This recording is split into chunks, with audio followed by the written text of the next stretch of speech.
Kaç yıldır oradasın? Bu 4. yılım. Tayin zamanı gelmiş. Ne yapacaksın düşünüyor musun? Şaka mı yapıyorsun? Yani geldiğim ilk dakikadan beri aklımda sadece gitmek var.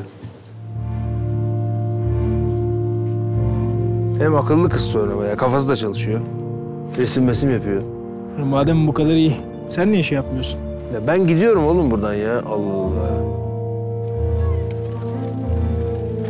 Senin bir fotoğrafını çekebilir miyim ya? Niye?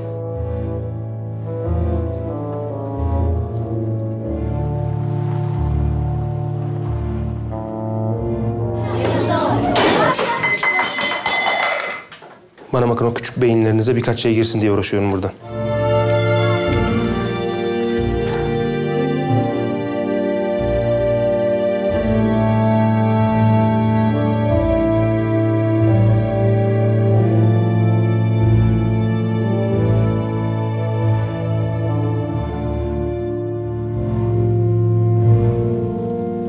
Ama bana öyle geliyor ki dünyada güzel olan her şey daha insana ulaşamadan insanın kendi ördüğü ağlara takılıp kalıyor.